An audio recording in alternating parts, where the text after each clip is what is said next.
J'étais aux anges, hein. J'étais au ciel, hein. J'étais là, quand il y a eu le coup de sifflet final, je n'ai fait que lever les mains vers le ciel pour dire merci Seigneur, merci Jésus, parce que je n'ai cessé de le prier pour ça. Voilà. Même le matin très tôt, j'ai pas dormi tous les 2 derniers matchs, j'ai pas dormi toutes les nuits. Je me levais, me mettais à genoux pour prier, dire que Seigneur, je compte sur toi.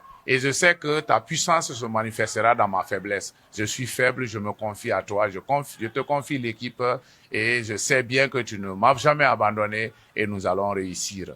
Et donc, quand ça s'est passé, j'ai dit merci à Dieu et je continue encore à bénir son nom parce que c'est lui qui nous soutient. Et j'étais très dépassé, très content, mais je ne suis pas surpris. Se maintenir et prouver que nous sommes une équipe qui mérite d'être en deuxième division. Et je pense qu'on va se focaliser sur ça pour la première année et voir. On sait bien qu'on veut aller loin. L'objectif, ça serait d'aller en D1. Mais vous savez bien que le foot, on ne se lève pas seulement un beau matin pour réaliser son objectif. Hein. On se prépare. Pour ça, on s'est préparé. Vous avez vu, on est venu pour une première fois à monter. On n'a pas pu. Et la deuxième fois, on s'est préparé à nouveau pour arriver là. Je pense qu'à ce niveau également, on va jouer en Ligue 2. On va connaître les autres équipes qui évoluent en Ligue 2. On va se maintenir. On va travailler dur pour pouvoir aller en Ligue 1. Pour le moment, on veut maîtriser notre sujet en Ligue 2. Nous lançons un appel solennel aux autorités, surtout du pays, de penser à l'intérieur. Le talent ne connaît pas la couleur, le talent ne connaît pas la région. Voilà. Et c'est Dieu qui donne, c'est un don et il le répartit et donne à qui il veut. Voilà, la forêt regorge de grands talents et donc je leur exhorterai à penser à la forêt, à mettre en place des infrastructures vraiment pouvant nous permettre, jeunes de la forêt, de pouvoir émerger vraiment dans le football. Ça pourrait être une très bonne chose parce que il y a vraiment du talent qui est là. Mais c'est en réalité les infrastructures qui manquent. S'ils font ça pour nous, ça va nous plaire. Et d'autres jeunes, ça va les motiver d'apprendre beaucoup plus. Et d'autres personnes même peuvent monter des projets pour descendre en forêt, aller les développer là. Mais si les infrastructures devant les permettre d'exprimer leur talent ne sont pas là, ça serait un peu difficile. Il y a plein d'entraîneurs de la forêt qui ont des licences ici, mais c'est pas facile pour eux, quoi. Ils se disent qu'il n'y a pas le milieu où ils peuvent développer toute leur expérience. Donc, je leur exhorte vraiment à penser à la forêt et afin d'aller développer ces infrastructures. Ça n'a pas du tout été facile, comme vous l'avez bien dit. Nous avons commencé d'abord par travailler à la base. Nous avons eu des ambitions pour dire d'abord, nous évoluons en Guinée forestière. Il faudrait qu'on essaye, au fait, de maîtriser d'abord notre sujet en Guinée forestière, donc d'être la meilleure équipe ou le meilleur club en Guinée forestière. Et ça a été notre premier objectif. Et jusqu'à ce que l'année dernière, nous avons été les champions par rapport aux matchs de barrage qui se sont joués à Zérékoré. Et nous sommes allés, donc, les phases de poule, je veux dire. Et nous sommes allés à Kindia, c'était notre première expérience. Et là, la montée n'a pas été facile et on a essayé de voir le terrain, on a acquis de l'expérience.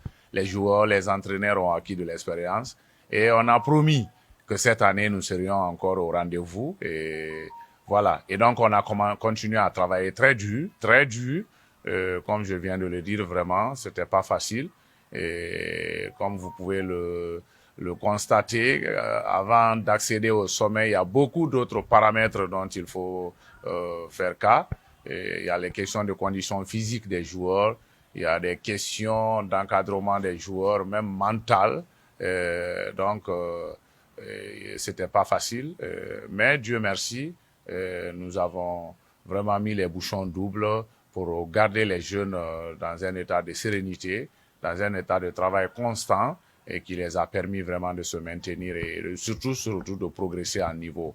Et donc, nous avons été à Cancan. Ce n'était pas facile.